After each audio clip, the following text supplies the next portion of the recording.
Hey amigos, you are listening to the English Made Simple show. This is episode number 204, number 204, número 204.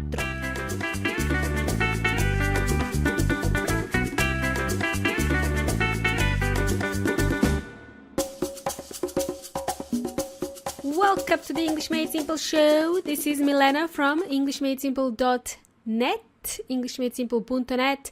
And you are listening to the episode 204. Oh my goodness. Where did the time go? And what about you guys? What have you been up to? What have you been up to? It's just another way to say what's up. How was your weekend? Did you have fun on the weekend? Good. Hope everybody's doing well. Thanks for joining me in today's episode. Today we are going to take a couple of more excerpts from my teaching notes. Today's episode is going to help you engage in small talk. Engage in small talk. That's a new phrase for some of you, and maybe some of you already know what this means. I did mention this phrase before, long time ago. I think I touched on it in my earlier episodes. Need to find which episode that was. Episode 108, how to start a conversation in the office. And I think I talked about small talk then. So if you wanted to go back and check that out, that was episode 108. Cool. Alrighty. First things first, before I start diving straight into today's episode, it's my pleasure to say hello and a huge thanks to the following listeners. Thank you to David Turner from France. I hope I said that name correctly. I wasn't sure if it's David or David. Thank you for your kind donation, David. What we will cover in today's episode, just so you know, will be on page number 2 of my teaching notes. Hope you are following the notes and listening to this episode at the same time, because it's really helpful. And also wanting to say a huge thanks to people who had the time to leave a 5-star review in iTunes. I can only see these reviews, but I can't reply to them for some reason. I think that's an issue with iTunes at the moment. I hope that gets resolved soon. So, thank you goes to Rolando Ocaris from the US. Thank you for your nice comments that you left for me and English Made Simple podcast inside iTunes. And also, huge thanks to, there's no name, but there is a username, De Application from the UK, who also left a 5-star review. I really appreciate it, buddy. Thank you so much. And of course, my long-standing listener, Max Mello from Brazil, who's been a fan since 2016 and has been following the show. Wow, from the start, from the very beginning. I started my podcast in 2016. So it's nice to know that you're still sticking around, Max, and you're still learning a lot from the EMS podcast. I noticed that you use the phrase cool bananas in your review. That's what I use a lot. Is that all you've learned? Okay, cool. I only hear this expression in Australia, by the way, cool bananas. I don't think it's being used anywhere else. But you know what? If you do start to use it, I think people will really enjoy hearing it. So you guys can keep using that. It just means, okay, awesome, great. Just another way to say great. Again, thanks guys for taking the time to leave me a review. This just makes it easier for other people to discover the show when they start searching inside iTunes. And that allows me to reach more people and spread my message and promote English Made Simple. Because it's not like any other show out there, isn't it? It's very different. Okay. Awesome. Cool bananas. There we go again. Cool bananas. So, back to today's episode. Engaging in small talk. You know what, guys? L is silent when we say talk. Talking, L is silent. So it's just talk. It's a long talk. Okay, as I mentioned just before, you can find all of this, what I'm about to tell you, inside my teaching notes. It's on page number 2. Whatever I'm sharing with you today, it's on page number 2 until end of November. So you better hurry and get my teaching notes. If you're listening to this episode in real time in November of 2018, then jump onto englishmadesimple.net/coffee to get access to my teaching notes, and you can follow along to this episode. Radio. So, what does it mean to engage in small talk? First of all, what does it mean to engage? To engage. I don't know if a lot of people know this word. It's a very unusual word, isn't it? To engage. It can mean a lot of things, really. Has a lot of meanings. It is most commonly used as the following: to engage someone to do something, to hire someone, to recruit. For example, I engaged a handyman to do my bathroom renovations. I engaged a handyman to do my bathroom renovations. Another way to use this word is when we want to use the word conversations. For example, I engaged my boss and my colleague in a conversation about the project XYZ. In this case, it means to be involved in a conversation, to involve someone in a conversation, and hence today's phrase, to engage in small talk, to be involved in small talk, or to start a small talk. Let me get Weon Inteligente. He's back, Weon Inteligente. Or the online dictionary, what does the phrase to engage in small talk mean? What does it mean? According to Weon Inteligente or the online dictionary, to engage in small talk means to talk only about less important topics rather than serious matters, or to talk about less personal matters. So an example of small talk could be about the weather. You could talk about the weather or someone's job. These are the most popular topics.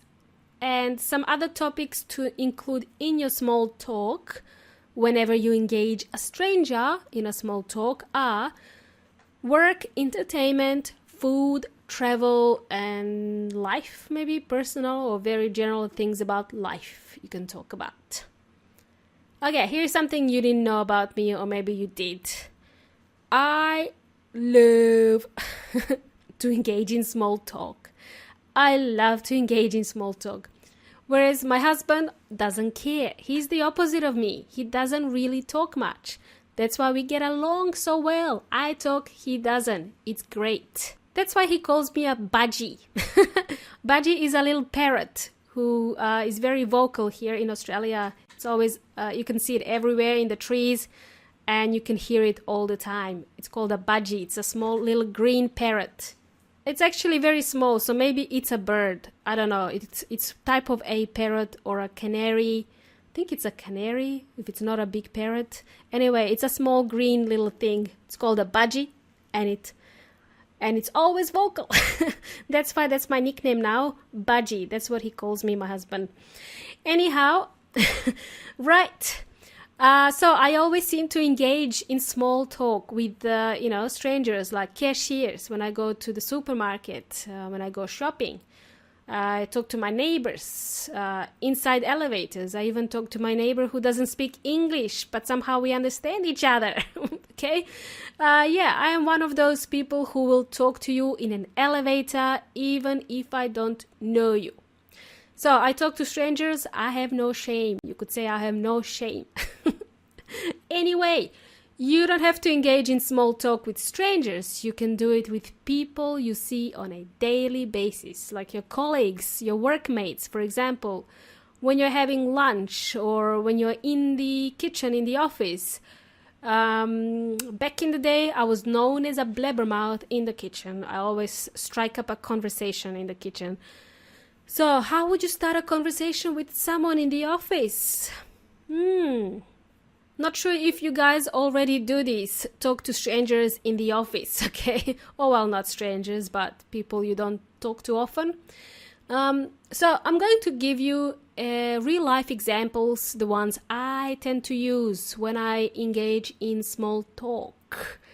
I remember when I was working in corporate, a long time ago now, and whenever there was a new colleague that has just joined the company, let's say they are from overseas and they're not local, I would, strike up a conversation. I would say, "Oh, that's an interesting accent. Where is it from?"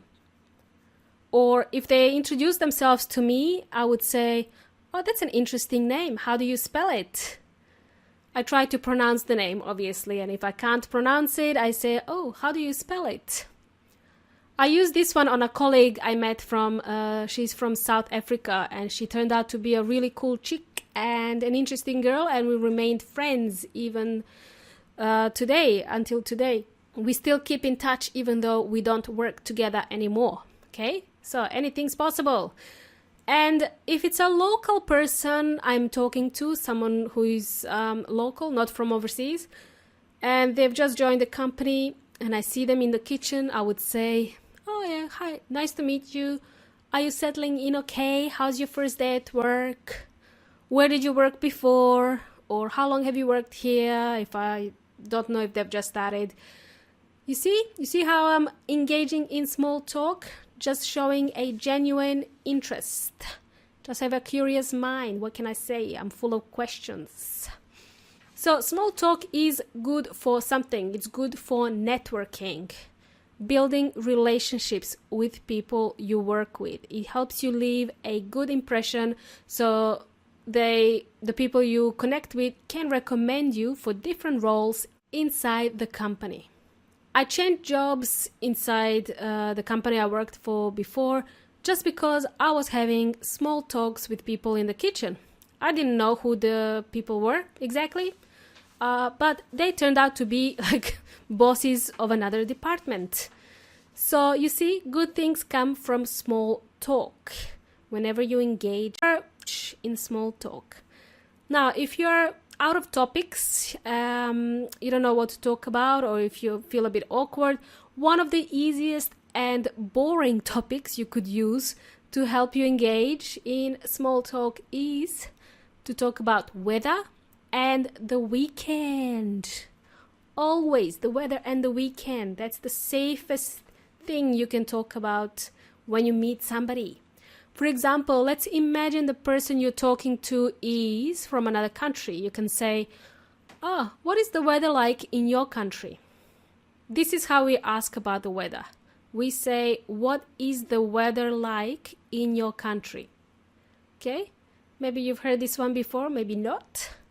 What is the weather like in your country? What's the climate like? Have you got any plans for the weekend? Now, if you're in Australia or New Zealand, expect to be asked this a lot, even by complete strangers. "Have you got any plans for the weekend?" "Yeah, I do, but they don't include you." All right. "How was your weekend?" That's another one. People ask you. "How was your weekend?" All you have to say is, "Yeah, it was good. Thanks. How was yours?" That's it. All right, well, I hope these questions empower you to start making conversations with random people. You never know who you might end up meeting. It could be a celebrity, not just your boss. Okay, so today we've learned about small talk, and we have learned what the word engage means, and we also learned what small talk is. And Weon Inteligente made an appearance too. He's back too. Now, if you want to learn more phrases on how to start a small talk, this is available on page 2, number 2 of my teaching notes. And you can get access to this when you visit englishmadesimple.net/coffee. You can get access to my teaching notes. Hope you enjoyed today's show, amigos y amigas, and I hope you learned something new. And now I think you're completely equipped to talk with strangers, okay? After today's episode, I'm sure you're more comfortable now to talk with strangers. Good luck! Before we wrap up today's show, if you're looking to travel and learn English at the same time, you can consider studying English in Australia. To see how you can get a visa to study in Australia, please visit englishmadesimple.net/study to find out more and learn about tour studies. Cool bananas! Thanks for joining me today. You've been an amazing audience, as always. And you've been jamming with Milena from English Made Simple. Have an awesome rest of the week. Until next time, hasta la próxima!